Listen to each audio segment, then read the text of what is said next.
Bienvenue dans notre chronique Parole d'artisan, en partenariat avec la Chambre de métier de l'artisanat de Loir-et-Cher. Périodiquement, vous le savez, nous vous présentons des témoignages d'artisans, d'entrepreneurs passionnés par leur métier et bénéficiaires d'un savoir-faire.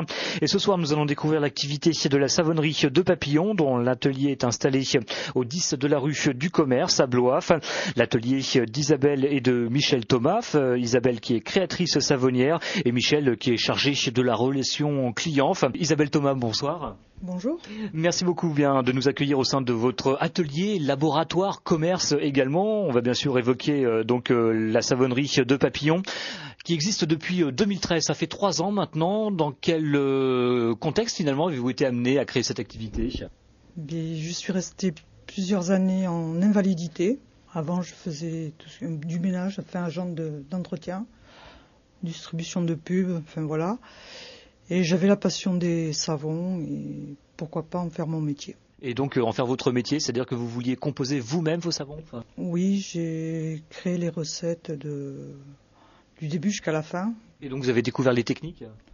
Oui, j'ai fait une formation auprès d'un maître savonnier dans le Béarn. Formation aussi sur la réglementation et bien sûr beaucoup d'aide de mon mari. Voilà, est-ce que c'est aussi votre rôle finalement, Michel Thomas, de soutenir donc la démarche de votre épouse ? Oui, je la soutiens à 200, 300, 400%. Je suis extrêmement motivé pour ce qu'elle fait. Pourquoi je suis motivé à ce point-là ? Parce que je sais que ça va être très difficile. On est dans une région où la culture n'est pas au savon, contrairement aux Pyrénées-Atlantiques, dans le Béarn ou en Corrèze ou dans le sud de la France. Donc le challenge et le pari est audacieux. Et c'est justement parce qu'il est audacieux qu'on va réussir et on compte beaucoup justement sur les clients de Blois pour venir nous voir tout simplement, voir un peu ce que fait Isabelle. C'est pour ça que vous souhaitiez avoir une vitrine, Isabelle Thomas ? Oui, comme ça, quand je fabrique, on peut venir me voir faire du savon, tout en ayant la boutique pour en vendre. Donc montrer la manière dont vous travaillez. Oui, tout à fait. Vos clients y attachent une importance particulière ? Oui, il y a des clients qui aiment bien venir et regarder comment je fais. Ça, c'est un aspect important justement d'expliquer de quelle manière vous travaillez finalement, parce qu'on peut se dire, oui, fabriquer du savon, c'est de la chimie. Oui, c'est drôlement important pour nous. Au jour d'aujourd'hui, cette méthode de fabriquer ces savons, c'est de la saponification à froid. Donc, c'est-à-dire qu'on n'utilise rien d'industriel, aucune machine industrielle. Et on travaille ces savons de A à Z, à partir d'huile végétale, liquide et solide. Et une solution alcaline, eh bien voilà, c'est pour ça qu'Isabelle, on appelle ça une créatrice savonnière, c'est qu'elle va créer à partir d'huiles différentes, avec des propriétés différentes, avec des parfums naturels, et tout est bio d'ailleurs, différents, elle va les créer de A à Z. Donc on est loin des savons industriels, quels qu'ils soient, loin de toutes ces grandes marques qui font ça avec des machines, et dont la base vient souvent de Malaisie, beaucoup à base de palme, donc pas terrible pour l'environnement. Oui, donc là, pour nous, c'est important, les faire rentrer dans ce labo, et là, ils peuvent voir les huiles à portée des yeux. Et la seule machine qu'on utilise, si on peut appeler ça une machine, c'est un batteur, tout simplement. Est-ce que vous pourriez nous présenter en quelques mots votre gamme aujourd'hui, ce que vous présentez au sein de votre magasin ? J'ai 10 savons, dont un savon à barbe pour homme. Oui, ça, c'est logique, savon à barbe. J'ai un baume hydratant jour et nuit, une huile hydratante, un baume à lèvres, et c'est tout. Et parmi les 10 savons, quelles sont leurs spécificités ? C'est des arômes particuliers ? Oui, il y a plusieurs parfums. Il y en a 3 qui sont sans parfum. Un, on lait d'ânesse avec 20% de lait. Après, ils sont tous hydratants, émollients, tout type de peau, sur gras. Et donc validés, en l'occurrence, par des médecins toxicologues. Oui, tout à fait. Tous les savons, tous les cosmétiques, et là c'est la loi européenne, c'est la réglementation européenne, sont validés par un médecin toxicologue. Donc d'ailleurs qu'on ne peut pas les commercialiser tant qu'ils n'ont pas été validés par ce médecin, avec des analyses évidemment derrière. Ils sont tous mention nature et progrès. Ils ont tous reçu la mention nature et progrès depuis 2 ans. Et depuis janvier 2016, nous avons la mention slow cosmétique. Qui signifie quoi en fait ? Allons de plus en plus vers une beauté naturelle avec des produits naturels pour respecter l'environnement et notre terre. C'est finalement un processus le plus naturel possible. C'est vraiment dans cet esprit, Isabelle Thomas, que vous souhaitez créer, proposer ces produits. Oui, 100% naturel. Sans produits chimiques, sans aucune cochonnerie dedans. Et cette technique de la saponification à froid, justement, contribue à aller dans ce sens ?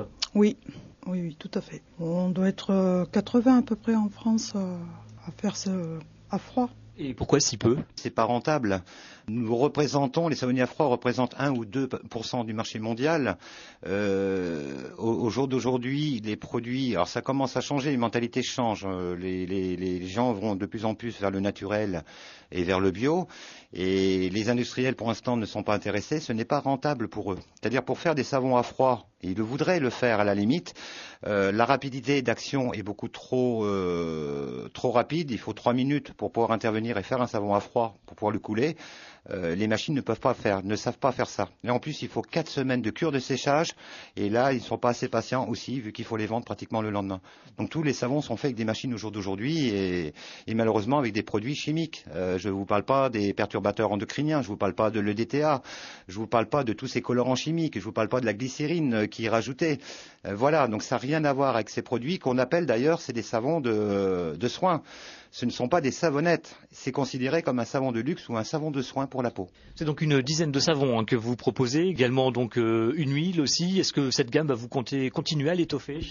Oui, il y a quelques projets, oui. Projet d'un démaquillant et une barre de savon massant. Ce sont des produits sur lesquels vous travaillez, hein.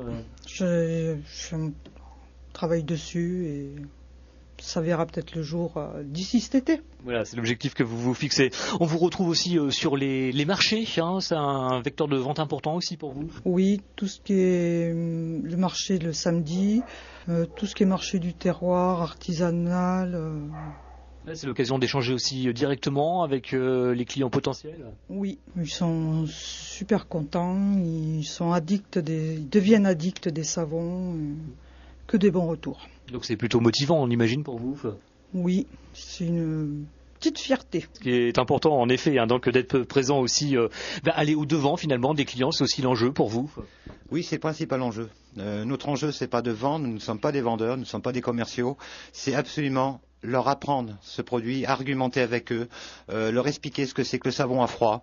Voilà, tout simplement pour qu'ils apprennent à se laver différemment avec autre chose que du gel douche et des shampoings. Et je pense que c'est d'actualité, vu ce qui se dit, par exemple, sur le magazine Que Choisir. Voilà, donc on les encourage à venir goûter, entre parenthèses, nos savons. Et vous êtes à la recherche de revendeurs aussi? Oui, tout à fait. Nous faisons appel, et là c'est la savonnerie de Papillon, nous faisons appel à des partenaires, des magasins bio, des pharmaciens, des magasins qui sont spécialisés dans les produits du terroir, et pourquoi pas même des laboratoires qui ont la même sensibilité que la nôtre, c'est-à-dire proche du naturel et proche du bio. Et là, nous sommes prêts à discuter avec eux. Il y en a justement des laboratoires qui s'intéressent à vos travaux? Et oui, donc depuis 3 semaines, nous sommes en pourparlers, en partenariat. C'est pratiquement fait, donc je vous le nommerai pas.